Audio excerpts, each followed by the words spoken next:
Hello loves, it's Roxy with Broadway Breakdown, and today we're going to be breaking down a Cockney accent.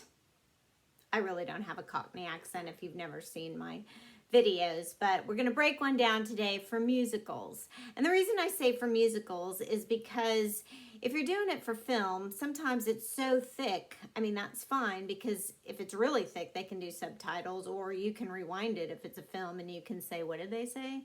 But if it's for musicals, you know, you just have that one shot and the audience may not understand you, or even worse, if you're singing with one, it may change your pitch or your tone, or, you know, your diction's going to get really garbled and then the audience just can't understand you. So the director or musical director may say, hey, pull it back. You know, we're just not understanding you. And that's okay. You know, it's better to do too much in theater than not enough, you know.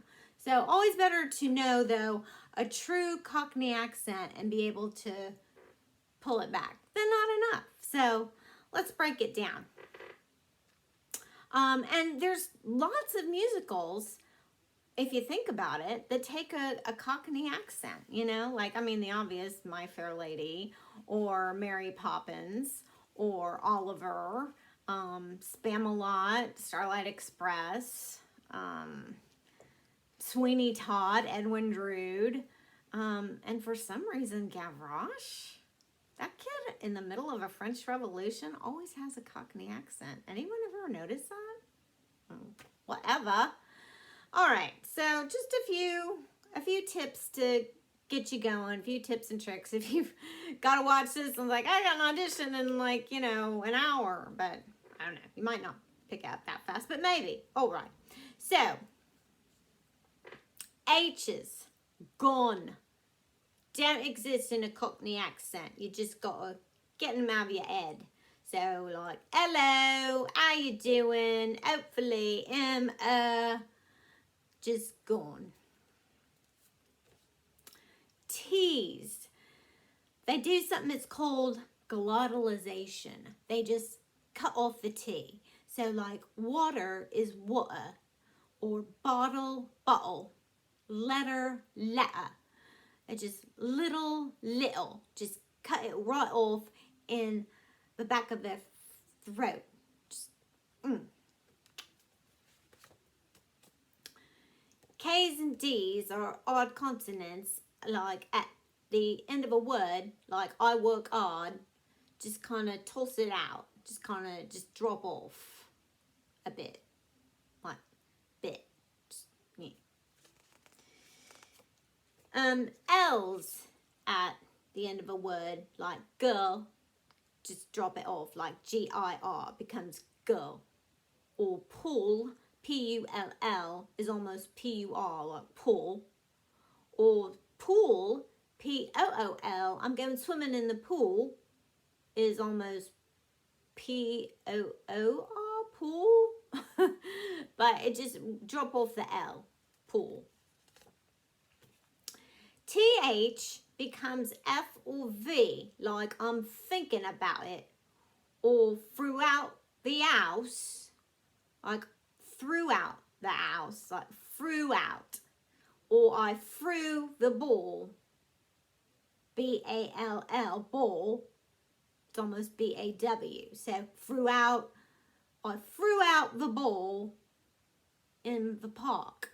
And T-H-E, the is the or fa, or other, one way or another, is, you got that V in there. Mother and father is mother or father. How's the weather? How's the weather? Kind of runs all together. It's very lazy dialect, and they mutter things together. ING is in, like go in, jump in, drive in, just cut off the G. STR, like street, stripe, strike, little H in there, street, kind of, strike, just a little one. A, long A, like cake, becomes an I, cake, bacon. I'd like a little bit of bacon with that, with me eggs. Ow. An ow sound. Real quick. Ow. How's it going? Just gonna toss it. You know, or like, so a word like owl is the L's cut off. So like, it'd be ow. Like Harry Potter's owl. That's all you're getting. So, those are some quick tips. And you just got to get a little bit of sing-song to it. Like, so just cut off your words and just a little bit of sing-song. If you listen to, you know, some actors or some movies that have got like Cockney, you'll start to pick it up a little bit quicker. And this is what I mean about a song, just an example. So if you're like Nancy or Dodger in Oliver and you're singing I Do Anything, you're singing along I do anything for you, dear. Anything. The musical director may go, oh yeah, that's a little thick or thing. I mean, it's true Cockney, but they may say, yeah, maybe pronounce a G a little bit more, or maybe put the TH in, just so we or the audience can really hear it. So you're singing along, and you know, I'll go anywhere for your smile. Anywhere, smile would just come, I mean, that's true because you cut off the L, smile, but they may ask you to add a little more L, smile. Would you climb a hill? Well, ill, the word ill is cut off the H and kind of pretty much cut off the L. So you would end up, would you climb a hill? The audience not going to understand a word you're saying. So they might ask, yeah, put a little H, put a little more L. Would you climb a hill? Not true Cockney, but even fight my Bill. Bill would really be B-I, Bill Sykes. Again, may ask you to do a little bit more British dialect, but not true Cockney. But that's what I mean. If you're singing for a musical, you might have to draw it back a little bit. So I hope these tips helped. And it just takes a little bit of practice. Hopefully you'll get it before you can say Bob's me uncle. If you're gonna go for Bert and Mary Poppins, or yeah, something.